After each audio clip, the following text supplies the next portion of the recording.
আজকে তোমাদের জন্য রয়েছে ভৌতবিজ্ঞানের একটি গুরুত্বপূর্ণ চ্যাপ্টার পরিবেশের জন্য ভাবনা। এই চ্যাপ্টারটির মোস্ট ইম্পর্টেন্ট 15 কোশ্চেন। এই কোশ্চেনগুলো তোমাদের এক্সামের জন্য কিন্তু ভীষণ ইম্পর্টেন্ট। অবশ্যই এগুলো ভালো করে প্রিপারেশন করে যাবে। তো চলো দেখে নাও প্রথম 15 কোশ্চেন প্রথম চ্যাপ্টারের জন্য, এবং শেষে তোমাদের জন্য একটা কোশ্চেন থাকবে। সেই কোশ্চেনটার অ্যান্সার তোমাদের কমেন্ট সেকশনে দিতে হবে। যার অ্যান্সার সঠিক হবে এবং সবার আগে আসবে সেই অ্যান্সারটিকে কমেন্ট সেকশনে পিন করে দেওয়া হবে।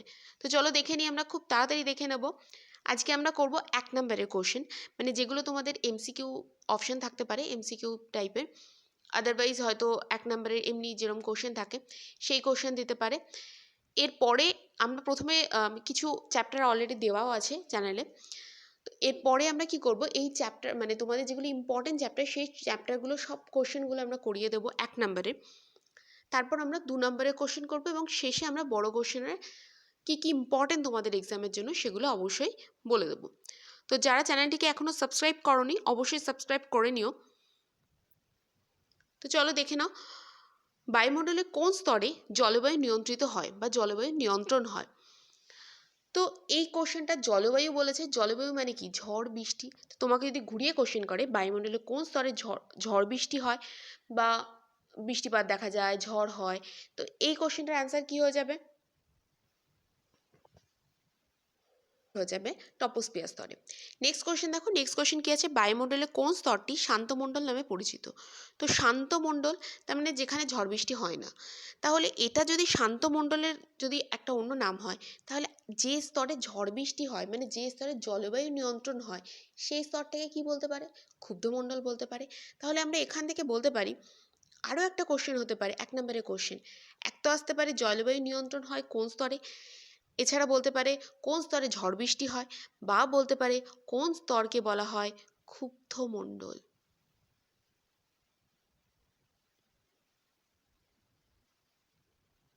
কোন স্তরকে বলা হয় ক্ষুব্ধমণ্ডল, এটাও আসতে পারে। তো এবার পরের কোশ্চেনটার অ্যান্সার আমরা দেখে নিই।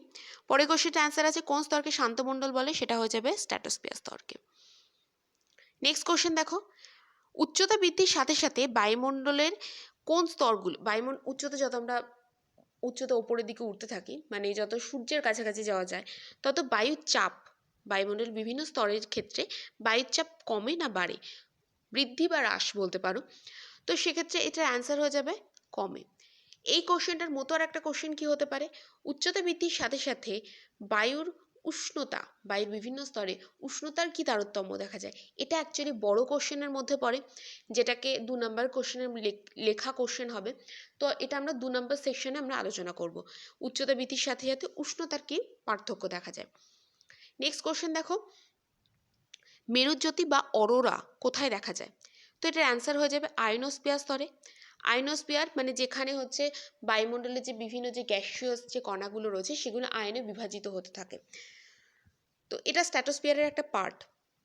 বায়ুমণ্ডলে কোন স্তরের শব্দ প্রতিফলন করার ক্ষমতা আছে, এটা তোমাদের খুব ইম্পর্টেন্ট কোশ্চেন, এটা হয়ে যাবে স্ট্র্যাটোস্ফিয়ার। এটা মনে রাখবে, 5 নম্বর কোশ্চেনে কিন্তু মনে রাখবে, খুব ইম্পর্টেন্ট।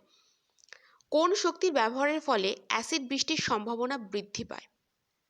অ্যাসিড বৃষ্টি তোমরা নিশ্চয়ই শুনেছো, অ্যাসিড বৃষ্টি, বৃষ্টির জলের সাথে অ্যাসিড আসে, এটা তোমাদের নোন জিনিস। তো এটা কোন শক্তি ব্যবহারের ফলে, কিছু কিছু আমি অপশান দিয়ে দিচ্ছি, বেটার হবে দেখো। ফার্স্ট অপশন হচ্ছে সৌরশক্তি, বায়ু শক্তি, জীবাশ্ম জ্বালানি। তো এবার নিশ্চয়ই তোমরা অ্যান্সার বলতে পারবে, এটার অ্যান্সার হয়ে যাবে জীবাশ্ম জ্বালানি। কয়লা, পেট্রোলিয়াম এগুলো হচ্ছে জীবাশ্ম জ্বালানি। এইগুলো যত ব্যবহার করা হয় এই ব্যবহারের ফলে অ্যাসিড বৃষ্টির সম্ভাবনা বৃদ্ধি পায়। ডিটেলসের আলোচনা করবো আমরা বড় কোশ্চেনে। সোলার প্যানেলে সৌরকোষগুলি ড্যাশ সমবায়ে যুক্ত থাকে। অনেকের এই কোশ্চেনটা দেখে মনে হতে পারে যে এটা চলতড়িৎ চ্যাপ্টারে, ইলেকট্রিসিটি চ্যাপ্টারে, বাট যেহেতু সৌরশক্তি এবং সৌরকোষ সেটা কিন্তু ফার্স্ট চ্যাপ্টারে তোমাদের ডিসকাস করা হয়েছে। ফার্স্ট চ্যাপ্টারে দেখবে কিন্তু এই পোর্শনটা রয়েছে। তো এটা ফার্স্ট চ্যাপ্টার রিলেটেড কোশ্চেন। তো সমবায় যেহেতু আমরা বলি, সমবায় দুটো সমবায়, শ্রেণী সমবায়, সমান্তরাল সমবায়, এটার অ্যান্সার হয়ে যাবে শ্রেণী সমবায়। ঠিক আছে, নেক্সট কোশ্চেনে চলে যায়। সূর্যের কোন রশ্মির জন্য সোলার কুকার কাজ করে। সূর্য থেকেও কিন্তু অনেকগুলো রশ্মি আসে, একটি রশ্মির নাম তো তোমরা জানোই, ইউভি রশ্মি বা অতিবেগুনি রশ্মি। আরও কয়েকটি আছে, অবলোহিত রশ্মি, ইনফ্রারেড রে। তো তো এটার অ্যান্সার হয়ে যাবে অবলোহিত রশ্মি। নেক্সট কোশ্চেন দেখো, সৌরকোষে ব্যবহৃত অর্ধ পরিবাহীটির নাম কি? এটাও এই চ্যাপ্টারেরই কোশ্চেন। এটার অ্যান্সার হচ্ছে, আমি যখন অ্যান্সারটা বলবো তোমরা বুঝতে পারবে কেন আমি এই চ্যাপ্টারের কোশ্চেন বলছি এটাকে। এটার অ্যান্সার হয়ে যাবে সিলিকন। সিলিকনের পাতলা শিট ইউজ করা হয়, পাতলা পেপারের মতো শিট ইউজ করা হয়, তোমরা দেখেছো নিশ্চয়ই। তো বিভিন্ন রোড সাইডে যেসব সোলার ল্যাম্পগুলো লাগানো থাকে না, সেই সব জায়গাতে দেখবে যে ওখানে যে একটা চকচক করে যেটা, ওটা কিন্তু সিলিকন মেটেরিয়াল। আমাদের নেক্সট কোশ্চেন দেখো কি আছে। নেক্সট কোশ্চেন এখানে দেওয়া আছে বায়ুমণ্ডলের শীতলতম স্তর কোনটি? এটার অ্যান্সার নিশ্চয়ই সবাই জানো, এটা হয়ে যাবে মেসোস্ফিয়ার স্তর। খুব ইম্পর্টেন্ট কিন্তু। এর পরবর্তীতে যে স্তরগুলো থাকে সেই স্তর থেকে কিন্তু টেম্পারেচার বাড়তে থাকে, এক্সোস্ফিয়ার।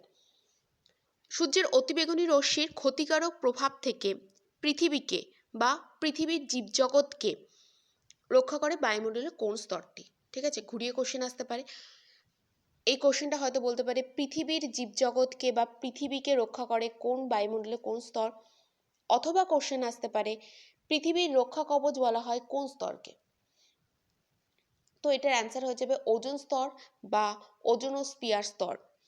ওজোন স্তরের সংকেত কি, বা ওজোন গ্যাসের সংকেত কি? ওজোন স্তর নয়, ওজোন গ্যাসের সংকেত হচ্ছে O3, মাথায় রাখবে। ওজোন গ্যাসের সংকেত হচ্ছে O3। নেক্সট কোশ্চেন দেখো, বায়োগ্যাস প্ল্যান্টে মিথেন গ্যাস তৈরি করতে সাহায্য করে কোন ব্যাকটেরিয়া? তো বায়োগ্যাস প্ল্যান্টে গোবর গ্যাস থেকে মিথেন গ্যাসের সংকেত কি? মিথেনের সংকেত হয়ে যাবে CH4। এটা জৈব রসায়ন চ্যাপ্টারের মধ্যে কিন্তু তোমাদের এই চ্যাপ্টারের মানে জৈব রসায়নে তোমাদের মিথেনের ইথেনের সংকেত রয়েছে। আরও কিছু কিছু মিথেন রিলেটেড কোশ্চেন আসে, যেমন মিথেন হাইড্রেট বা বলতে পারে ফায়ারি আইস কি, সুইট গ্যাস কি। তো আমি এই রিলেটেড কোশ্চেনগুলো তোমাদের বলে দিচ্ছি। তোমাদের যদি বলে সুইট গ্যাস বলা হয় কোন গ্যাসকে, বা সুইট গ্যাস হিসেবে কোন গ্যাস পরিচিত, এটার অ্যান্সার কিন্তু অবশ্যই হয়ে যাবে মিথেন। ঠিক আছে, তো ফায়ারি আইস এটাও কিন্তু মিথেন হাইড্রেটেড, সেগুলো আমরা পরে আসব। তো এটার অ্যান্সার হয়ে যাবে মিথানোজেনিক ব্যাকটেরিয়া।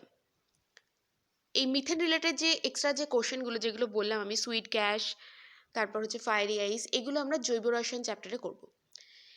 নেক্সট দেখো, একটি অপ্রচলিত শক্তি উৎসের নাম লেখো। অপ্রচলিত শক্তি উৎস আর একটা আছে প্রচলিত শক্তি উৎস। অপ্রচলিত মানে যেগুলো আমরা ব্যবহার করি না, আর প্রচলিত মানে যেগুলো আমরা ব্যবহার করি, যেমন কয়লা, এলপিজি, সিএনজি জৈব রসায়ন রিলেটেড। তো এখানে অপ্রচলিত শক্তি যেগুলো আমরা ব্যবহার করি না, বা কোশ্চেন আসতে পারে একটি পুনর্নবীকরণযোগ্য শক্তি উৎসের নাম। পুনর্নবীকরণযোগ্য, এই কোশ্চেনটা বেশি আসে। পুনর্নবীকরণ, অপ্রচলিত বলে সবাই পারে, বাট সেই কোশ্চেনটাকে ঘুরিয়ে দেওয়া হয় পুনর্নবীকরণযোগ্য শক্তি উৎসের নাম। তো এটার অ্যান্সার হয়ে যাবে, আমি এখানে অনেকগুলো অপশান দিচ্ছি, তোমরা যে কোনো একটা লিখবে। সৌরশক্তি, জোয়ারভাটা শক্তি, বায়ুপ্রবাহের শক্তি, ভূতাপীয় শক্তি ইত্যাদি। ঠিক আছে, এই কোশ্চেন দেখো কি আছে। জীবাশ্ম জ্বালানি দহনের ফলে কোন গ্যাস উৎপন্ন হয়? জীবাশ্ম জ্বালানি, কয়লা, পেট্রোলিয়াম জাতীয় যেসব গ্যাসগুলো, যেসব জীবাশ্ম রয়েছে, এগুলো দহনের ফলে বা জ্বালানির ফলে কোন গ্যাস উৎপন্ন হয়? বা এখান থেকে কোশ্চেন আসতে পারে প্রধান গ্রিন হাউস গ্যাস কোনটি? সেম অ্যান্সার হয়ে যাবে, এটার অ্যান্সার হয়ে যাবে কার্বন ডাইঅক্সাইড। খুব ভালো হয় পাশে যদি ব্র্যাকেটের মধ্যে যদি তোমরা লিখতে পারো, পাশে ব্র্যাকেটের মধ্যে যদি লিখতে পারো CO2, কার্বন ডাইঅক্সাইডের সংকেত যদি দিতে পারো খুব ভালো হবে। নেক্সট কোশ্চেন দেখো, সূর্য থেকে পৃথিবীতে আগত কোন রশ্মি ওজোন স্তরে শোষিত হয়? তো এটার অ্যান্সার সবাই জানো, এটা হয়ে যাবে অতি বেগুনি রশ্মি, ওজোন স্তর দ্বারা শোষিত হয়। এবং ওজোন স্তর ধীরে ধীরে ক্ষয়প্রাপ্ত হচ্ছে কিসের জন্য? গ্রিন হাউস গ্যাস যেহেতু বৃদ্ধি পাচ্ছে, যেটার জন্য বিশ্ব উষ্ণায়ন হচ্ছে, এবং ওজোন স্তর আস্তে আস্তে ধীরে ধীরে পাতলা হয়ে যাচ্ছে বা গহ্বর সৃষ্টি হয়ে যাচ্ছে। তো হোল সৃষ্টি হয়ে যাচ্ছে, গহ্বর মিন্স হোল সৃষ্টি হয়ে যাচ্ছে। সেই জন্য এই অতিবেগুনি রশ্মি বেশি শোষিত হতে পারছে না, ওই জন্য ভূপৃষ্ঠে চলে আসছে এবং আমাদের দেহে বিভিন্ন রোগ, ক্যান্সার জাতীয় রোগ দেখা যাচ্ছে। এগুলো আমরা বড় কোশ্চেনে আলোচনা করব। ঠিক আছে, এবার তোমাদের জন্য কোশ্চেন, যে কোশ্চেনের অ্যান্সার তোমাদের কমেন্ট সেকশনে দিতে হবে। কৃত্রিম উপগ্রহ স্থাপনের জন্য বায়ুমণ্ডলে কোন স্তরটি উপযোগী? এই যে স্তরটির নাম হবে সেটা অলরেডি আমি এই ভিডিওতে বলেছি, নামটা উচ্চারণ করেছি। তো যারা জানো বা যদি না জানো, একবার বইটা খোলো, খুলে একটু দেখো, তারপর কমেন্ট সেকশনে অ্যান্সারটা দাও। ওকে, তো আজকে এই পর্যন্তই। নেক্সট দিন তোমাদের জন্য নতুন আর একটা চ্যাপ্টারে ইম্পর্টেন্ট কোশ্চেন নিয়ে আসবো, আর এই কোশ্চেনগুলো অবশ্যই পরীক্ষার আগে রেডি করে যাবে। Okay students,